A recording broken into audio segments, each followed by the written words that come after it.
Hey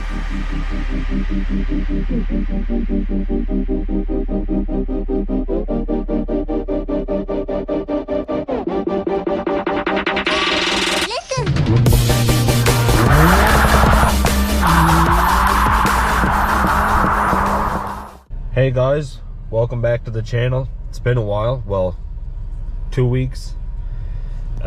We had some pretty crappy weather 2 weeks ago, so I haven't really driven the car. I was using the truck pretty well for everything.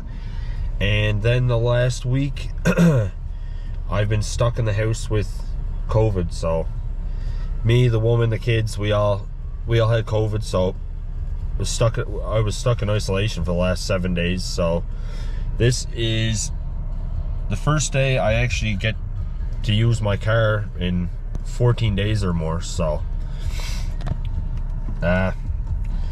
today we'll finally get out and do some pulls on that 23 PSI map, which is the TSP stage 1. And I don't really care if we'll see if the clutch slips. If it does, whatever.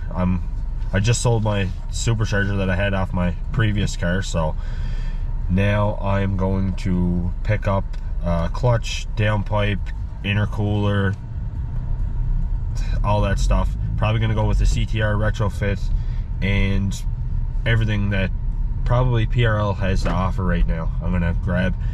And I will probably, since we don't have ethanol in Canada, unless you're in BC, I think there's 2 ethanol stations in BC. But I'm not there. I'm Nova Scotia. I'm in the East Coast. We don't have any ethanol at the pumps. I don't think anybody else does besides BC. And even trying to get 55-gallon drums, it's a pain. It's so much money here. It's like you're looking at about $1,000 a drum. And it's not really cost effective at all. So I'm probably gonna pick up an AEM water meth kit, and they have like I guess the V3 version now. I had the AEM meth kit V2 version on my PRL turbo kit 10th gen, which had the GTX 2860. So yeah, pretty well gonna copy that build again. It's just going to be PRL everything. Once they come out with the intake, I'll probably grab that as well, because I think they're going to do a drop-in turbo this time, like their FK8 market, rather than the big turbo kit that they had for the 10th gen SI. And I think the drop-in will be more than enough. Like I know 271, they show that, and RV6 as well, they have a drop-in, and both of those turbos make 350, 360 wheel horsepower. So the limit's all around the same area. Even with the PRL turbo kit or the 271 or the VR6, they all seem to hit about 350, run into fuel limitations, so it doesn't really matter. So when PRL does release the drop-in, I'm probably going to pick that up. And yeah, so that's pretty well it. So I'm gonna head to Tim's, and then we will head somewhere and do a few pulls with the 23 PSI map. See you guys in a bit. Alright guys, we made it to Tim's. I had to go back though because I made my order wrong, but no big deal. This place is usually dead up here, and there's not really, once we get up here further, there's no houses or anything, so I figured it's a fine spot to do a couple pulls. This way I can look back towards home as well. So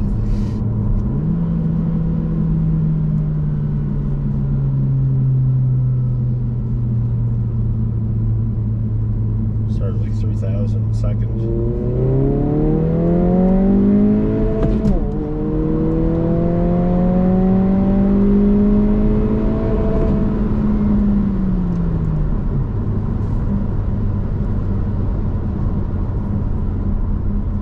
See what map I'm on. It says map 3. I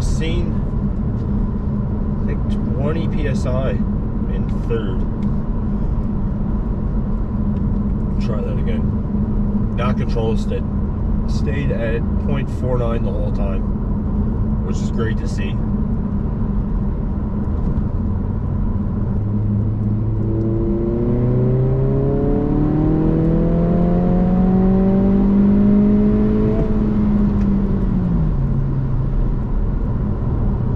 Try this again. 3,000, second gear.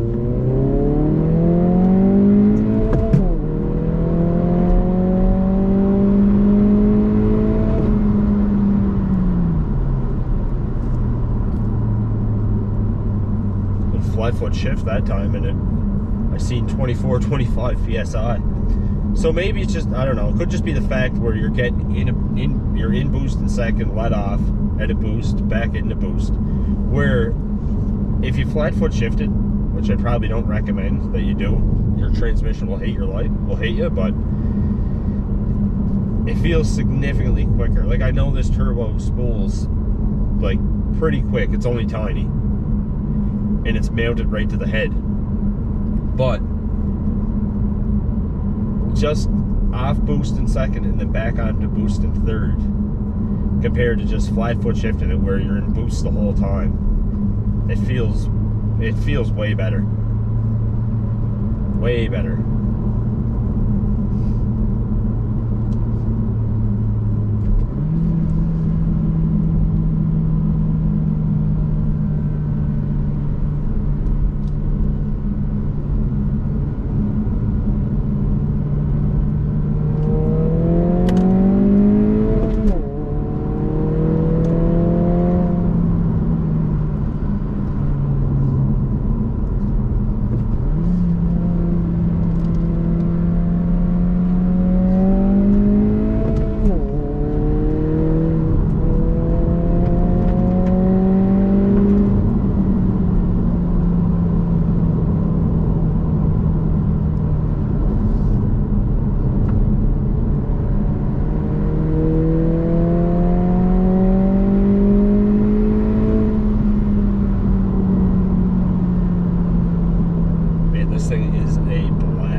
Any type of spirited driving, this car is a blast. Just the shifter, steering feel, like everything, they did really good on this 11th gen SI. Like, the Type R is going to be so good, but for the average person that just wants a fun daily driver, this is great. Like, they did a really good job.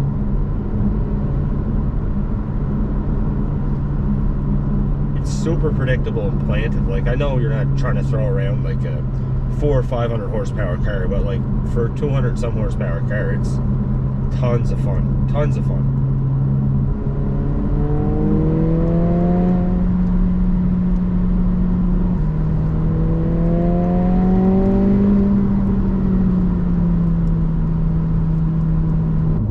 Maybe we got enough stretch here.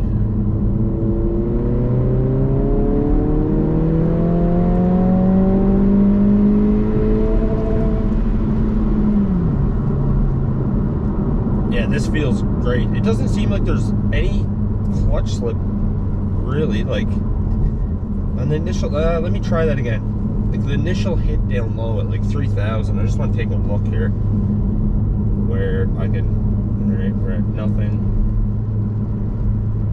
Floor it. It seems to climb. Man, this thing pulls right to redline too. Right to redline. Like, my 10th gen felt like it I know I said this in other videos, but like, my 10th gen felt like it fell off up top, and like, I can't help it.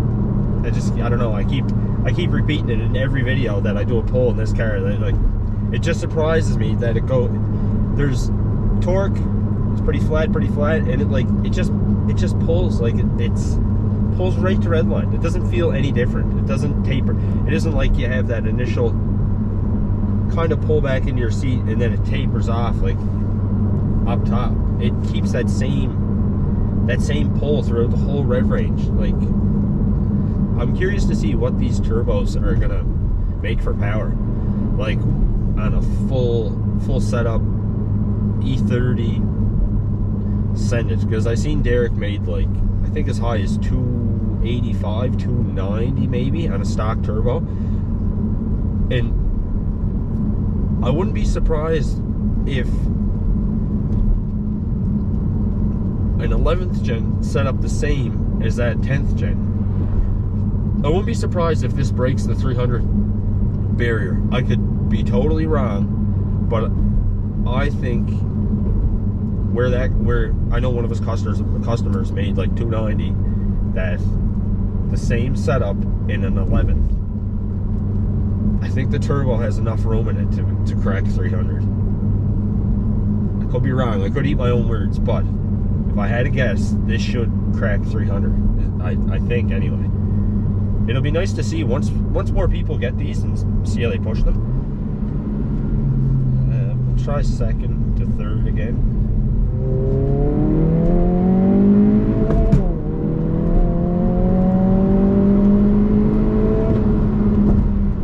Yeah, second flat foot shift and second to third. This thing moves out good. So good. So good. It moves out so good doing that second to third.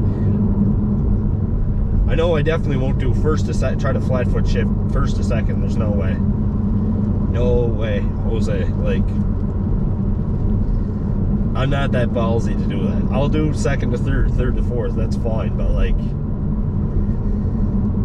I guess third to fourth, I don't know if that would even matter. Like first to second, or second to third I'll do. First to second is just too stressful for me, especially on a new car. Maybe like after I race it or something a little bit and I get warmed up to it, maybe I'll try to do first to second, but I don't know. I'll wait to see how everybody else does trying to shift the car like that. But I think it's just not gonna like it. No Honda transmission likes flat foot shift first to second.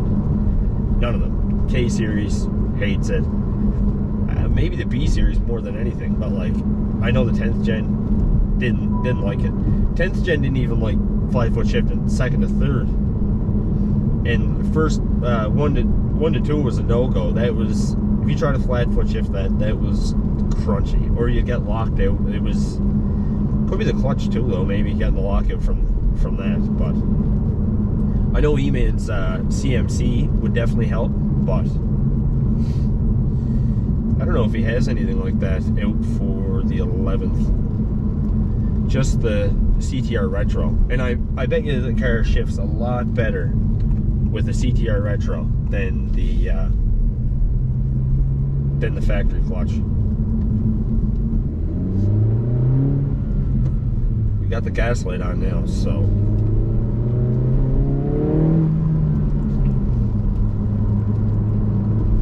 50-kilometer range. So we'll head back,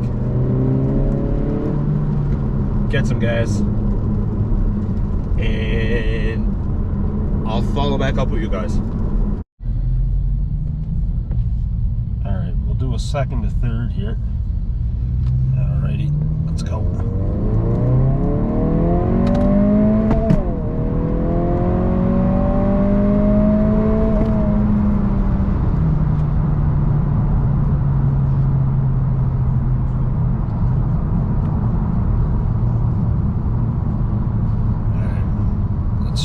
Let's try one more. I had it on miles per gallon there rather than the actual boost target, so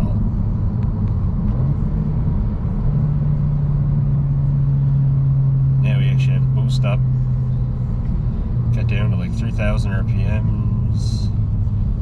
Alright, we'll roll into it here.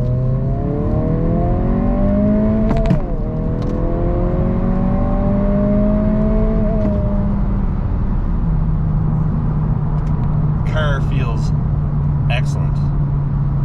Second to third hauls. Second to third hauls. It feels really, really, really good. Really good.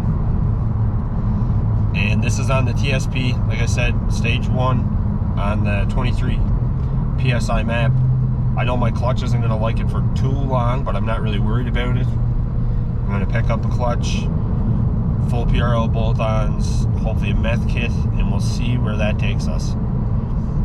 Once we're done with that, then we'll hopefully PRL will have the bigger turbo out, so we can jump on that. Try another one here. Third gear, just to see if I have any clutch slip. I'm in third right now, 3,000 RPMs. I'm going to floor it.